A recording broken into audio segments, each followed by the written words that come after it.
atau siapapun, kalau diri kita sendiri tidak sayang, tidak mengasihi diri kita sendiri, maka hati-hati. Caranya adalah belajar bersyukur.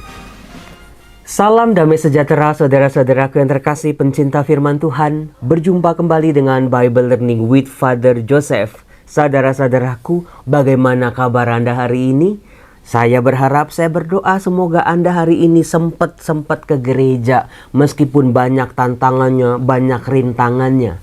Doa saya untuk Anda hari ini adalah semoga hari ini rahmat tercurah supaya kita bisa lebih sungguh lagi dalam mengasihi Tuhan.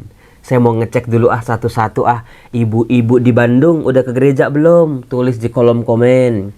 Ibu-ibu di Semarang udah romo. Ibu-ibu di Malang udah romo. Ibu-ibu bapak-bapak di Surabaya udah romo. Ibu-ibu di Pontianak, di Medan, di Lubuk Linggau, di Manado, di NTT, di NTB udah ke gereja hari ini? Udah dong romo. Ibu-ibu yang di Singapura, yang di Australia, yang di tempat-tempat lain sudah romo. Puji Tuhan. Hari ini seneng banget romo ke gereja karena ada sukacita dan damai. Saudara-saudaraku yang terkasih, sebelum saya memulai video saya iseng mau menanyakan siapa yang kemarin atau hari ini pergi berziarah ke makam keluarganya. Saya dong romo, nomor 1 dong. Coba tulis di kolom komen di mana keluarga Anda biasanya kebanyakan dimakamkan, atau dilarung, atau dikremasi. Coba kita saling berbagi. Di situ dimakamkan siapa saja. Bisa jadi makam keluarga romo, ada engkongnya engkong romo, ada orang tua romo, ada anak saya juga di situ romo. Silakan kita berbagi.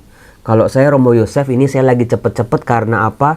Saya lagi nunggu jemputan keluarga saya, mau jemput saya, kita mau berziarah ke makam. Kalau keluarga saya itu dimakamkannya di Petamburan, itu papa, lalu di San Diego Hills, itu di Karawang sana, itu ada oma, ada cici, ada koko. Saudara-saudara terkasih, kita semua berharap di peringatan arwah, kita percaya, kita bersyukur keluarga-keluarga kita yang telah meninggal dunia sudah bersatu dengan Bapa Sang Pencipta melalui Tuhan Yesus yang adalah jalan, kebenaran, dan hidup. Saudara-saudaraku yang terkasih, tadi di awal saya berharap bahwa kasih kita pada Tuhan jangan cuma di pikiran, jangan cuma di kata-kata, tapi kasih juga harus hadir dalam tindakan kita sehari-hari. Ada 1000 bahkan berjuta-juta lagu tentang cinta. Entah cinta dengan pasangan, dengan makhluk hidup lainnya, dan juga dengan Tuhan. Coba tulis juga di kolom komen, lagu rohani mana yang mengungkapkan rasa cinta manusia pada Tuhan. Duluan sama saya ya, saya nemu. Ku mau cinta Yesus selamanya. Betul kan? Atau ada juga, aku mengasihi Engkau Yesus dengan segenap hatiku. Aku mengasihi Engkau Yesus dengan sepenuh jiwaku. Ku renungkan firman-Mu, dan seterusnya. Saudara-saudara yang terkasih, lagu tentang cinta atau omongan-omongan tentang cinta, kita bisa lihat kalau orang sedang jatuh cinta. Semuanya bisa terungkap dengan begitu indahnya. Bahkan salah satu kitab dalam Perjanjian Lama isinya penuh dengan ungkapan cinta, yaitu kitab Kidung Agung. Kalau orang sedang jatuh cinta, saudara-saudaraku, apapun akan dilakukan, apapun akan dikorbankan. Kalau bisa anak-anak sekarang itu kalau udah jatuh cinta jadi bucin. Kalau orang udah jatuh cinta, paling susah untuk dibilangin, paling susah untuk dinasehati. Meskipun ini teman kita punya pacar misalnya, itu pacar udah selingkuh berkali-kali. Tapi karena si teman kita yang perempuan ini sudah sebucin-bucinnya, diomongin kayak apa juga nggak bakal dengerin. Pacarnya udah selingkuhin, KDRT lagi, Udah putus nyambung, putus nyambung, putus nyambung. Udah putus nih bilang, ini terakhir kalinya aku juga gak mau lagi nyambung sama dia. Sekali bujuk rayu, nyambung lagi. Sehingga kita temennya udah capek bilanginnya. Susah Romo kalau udah bilangin orang yang sedang jatuh cinta. Semuanya juga jadi indah Romo. Dengan rayuan-rayuan pohon kelapa Romo. Saudara-saudara, kekuatan cinta itu bisa mengubah seseorang. Seseorang jadi rajin, seseorang bisa terus-terusan kasih kabar, seseorang dengan cinta jadi manja, seseorang dengan cinta jadi suka kasih perhatian. Betul nggak? Betul. Makanya dalam rumah tangga ketika sudah menikah, cintanya jangan susut, tapi terus bangunlah cinta supaya makin hari makin tampak kebersatuan antara suami dan istri. Jangan sekali-sekali cinta dan kasih dalam hidup kita itu menyusut. Nanti perkawinan yang tadinya indah seperti mahligai kehidupan itu lama-lama jadinya huru-hara terus nanti. Karena apa? Cintanya menyusut, berkurang. Nah, saudara-saudaraku yang terkasih, bagaimana sih Romo kita belajar mencintai pasangan, belajar mencintai orang tua, belajar mencintai anak, belajar mencintai sesama Romo? Karena bukannya cintanya itu membahagiakan, kadang-kadang mengecewakan. Kadang-kadang cinta juga akhirnya menyakitkan. Pada akhirnya cinta juga saling melukai antar orang-orang yang tadinya I love you berubah menjadi I hate you. Bagaimana itu caranya? Ternyata saudara-saudara, yang namanya cinta itu kan gak ada di mata sekolah, mata pelajaran atau mata kuliah. Gak dipelajari di bangku kuliah.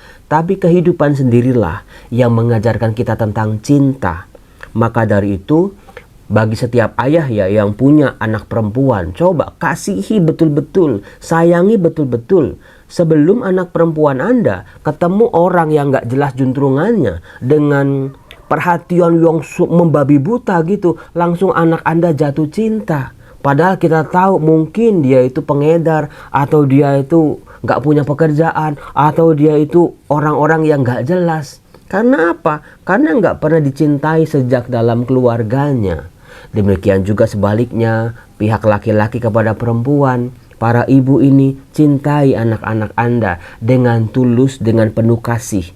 Mencintai bukan karena dengan keinginan dan harapan Anda yang setinggi langit, tetapi dengan tulus dan kasih. Biar anak-anak ini mengenal kasih, mengenal cinta kepada sesamanya, kepada orang tuanya. Nanti dia akan lebih terbantu menemukan cinta sejatinya yang tidak dibatasi oleh raga, cantik, tampan, good looking, good reckoning. Kalau Anda suruh milih mau yang good looking atau good reckoning, coba tulis di kolom komen. Aduh Romo, hari gini masih mikirin good looking. Ya pasti good reckoning lah Romo. Karena kan masa orang mau hidup dengan cinta? Nggak bisa. Mau makan di restoran aja harus ada rekeningnya Romo. Mau anak sekolah harus pakai biayanya Romo. Mau jalan-jalan ke Bali juga pakai duit Romo. Kalau good looking doang mah udah nggak zaman katanya. Saudara-saudara terkasih, apalah artinya good looking dan good reckoning kalau hatinya nggak baik, kalau cintanya nggak sejati, kalau cintanya mendua. Nah, sabda Allah yang pada hari ini kita akan dengar saudara-saudara berbicara tentang senjata manusia, kekuatan manusia dalam mencintai sesamanya yang ternyata tidak semudah membalik telapak tangan. Siapa di antara kita yang terluka oleh cinta? Siapa di antara kita yang trauma karena cinta? Siapa di antara kita yang pahit hidupnya gara-gara orang yang dicintai justru? Banyak sekali. Karena apa? Manusia tidak belajar dari cinta sejati. Maka dari itu saudara-saudara, izinkan saya untuk mengajarkan dua kalimat dalam bahasa Ibrani. Coba ya, kita coba ya. Yang pertama itu we'ahavta lereakha kamoka. Apa itu Romo? Kok kayak mantra-mantranya Harry Potter Romo? Saya ulang ya. We'ahavta lereakha kamoka. We'ahavta lereakha kamoka. Coba ulangi, saya akan tulis ya. We'ahavta lereaka kamoka. Itu dari Imamat bab 19 ayat 18 yang dikutip oleh Tuhan Yesus dalam Injil hari ini dari Matius 12 ayat yang ke-32. Kasihlah sesamamu manusia seperti dirimu sendiri. Coba ulangi Romo. We'ahavta lereaka kamoka. Kasihilah kasihlah sesamamu manusia seperti dirimu sendiri. Nah, kita tahulah banyak orang justru nggak sayang sama dirinya sendiri. Dengan cara ya istirahatnya sampai tidurnya malam-malam, begadang-begadang. Karena ya hobi aja Romo, karena ya nonton aja Romo, karena main HP aja Romo, ntar baru ngantuknya jam 4. Itu tanda Anda nggak sayang sama diri Anda, sama badan Anda sendiri. Ketika Anda numpuk-numpuk kebencian sama orang lain, itu tanda Anda sedang tidak sayang sama diri Anda sendiri. Ketika Anda makan apapun tanpa batas suka-sukanya Anda lagi nggak sayang sama diri Anda sendiri. Ketika Anda malas berolahraga, malas bergeraklah, mageran, Anda tidak sayang sama diri Anda sendiri. Ketika Anda melakukan dosa dan kesalahan, pelanggaran, Anda sedang tidak sayang dengan diri Anda sendiri. Karena Anda tahu ke depan itu kalau pelanggaran, misalnya korupsi, misalnya selingkuh, Anda sedang menghancurkan kehidupan Anda sendiri dan juga kehidupan keluarga kita. Itu udah tahu, tapi kenapa masih dilakukan? Itu sebuah bukti kita sedang tidak sayang dengan diri kita sendiri. Kita benci dengan diri kita benci dengan masa lalu kita benci dengan nasib kita benci dengan keadaan kita. Orang yang sakit, orang yang punya keterbatasan, itu pernah punya godaan untuk benci dengan dirinya sendiri. Kenapa aku dilahirkan di keluarga ini? Kenapa aku dilahirkan dalam keadaan seperti ini? Nggak kayak orang-orang.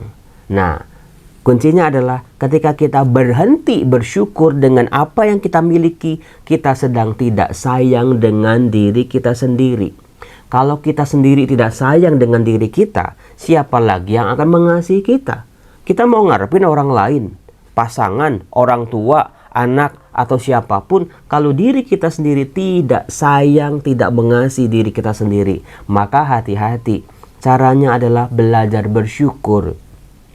Tapi Romo, saya sudah Romo mencoba untuk mengasihi diri sendiri, mengasihi sesama Romo, udah. Tapi apa yang saya dapat Romo? Kekecewaan, kepahitan, kegetiran, kemarahan, bahkan kebencian, trauma. Saya nggak mau lagi Romo mengenal kasih, nggak mau lagi berbuat kasih, nggak mau lagi bicara tentang kasih, nggak mau lagi Romo menghadirkan kasih dalam hidup saya. Ujungnya apa? Air susu dibalas air tuba. Mendingan udah diem aja.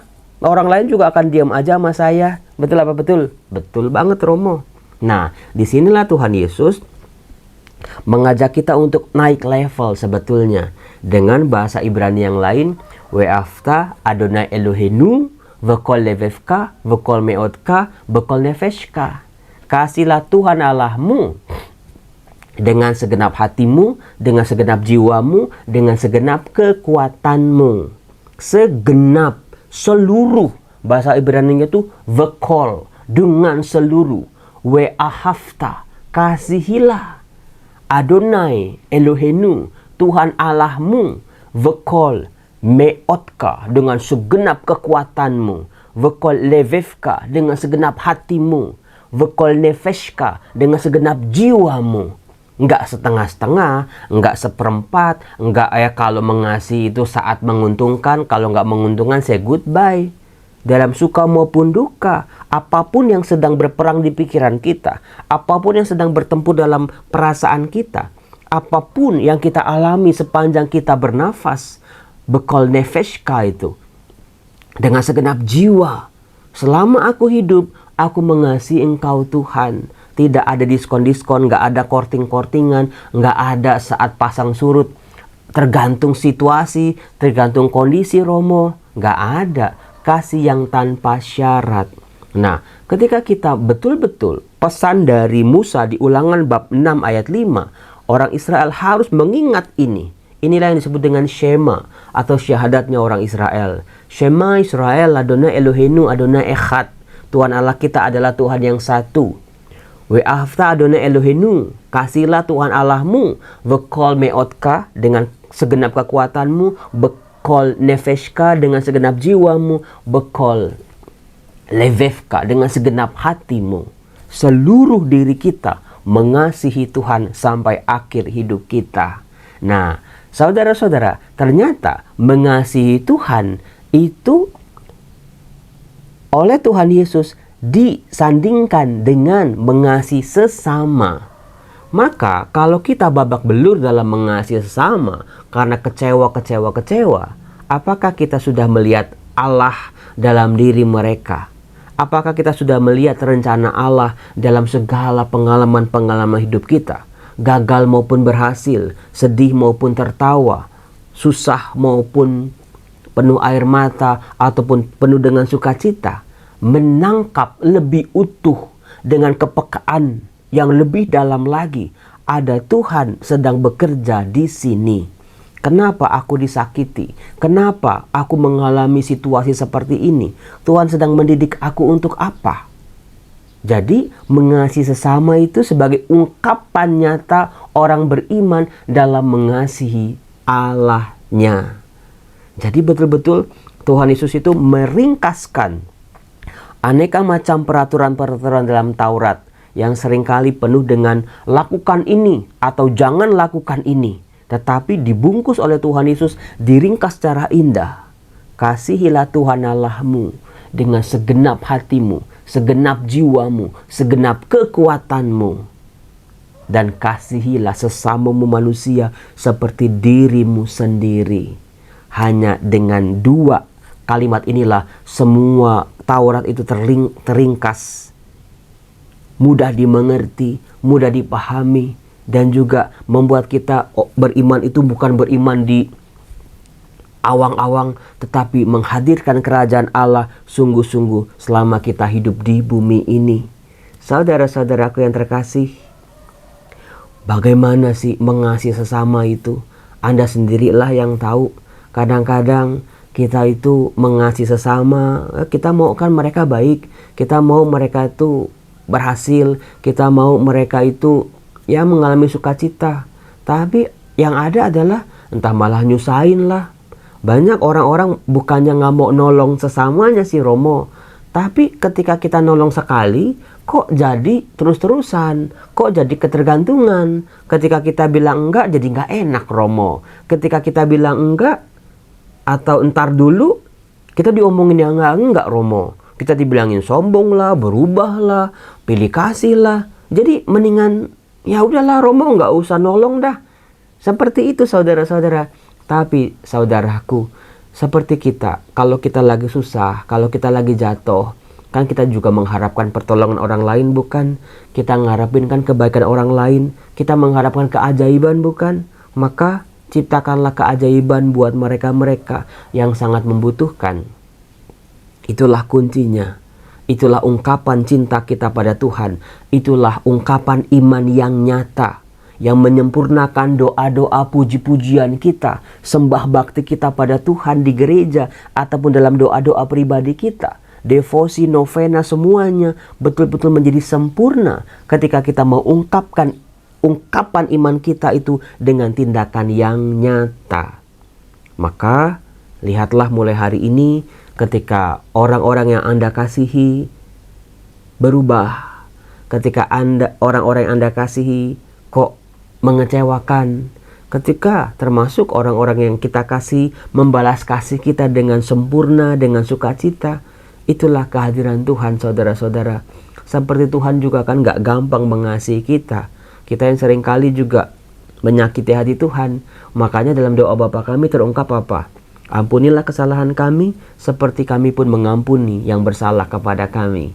Maka saudara-saudara, coba diafalin 2 ungkapan Ibrani ini. We'ahavta le re'aka kamoka. Kasihlah sesamamu seperti dirimu sendiri. Perintah yang utama adalah We'ahavta Adonai Elohenu bekol meotka, bekol nefeshka, bekol levevka. Mari lebih utuh lagi, lebih sepenuh hati lagi, tanpa kasih yang terbagi. Belajarlah setia pada Tuhan, maka orang yang setia pada Tuhan biasanya rumah tangganya juga penuh dengan kesetiaan. Maka seperti pemazmur dari Mazmur 18 mengungkapkan, aku mengasihi Engkau ya Tuhan kekuatanku. Jadi Tuhanlah yang menjadi kekuatan kita dalam mengasihi sesama-sesama kita. Bahkan Yesus mengatakan, kasihilah orang yang tidak bisa membalas kasih kita. Disitulah upahmu besar di surga. Itulah tantangannya, disitulah letak berkat dan rahasianya. Salam damai sejahtera, saya sudah dijemput sama keluarga saya. Semoga Tuhan memberkati kita. Semoga hari Minggu Anda istimewa. Semoga hari Minggu Anda penuh berkat-berkat Tuhan. Semoga hari Minggu Anda betul-betul Tuhan, terima kasih hari ini. Aku mau mengasihimu lebih sungguh lagi. Dengan apa? Dengan segenap hati, segenap kekuatan, segenap jiwa. Aku mau apa? Mengasihi sesama seperti aku mengasihi diriku sendiri. Terima kasih, Tuhan berkati.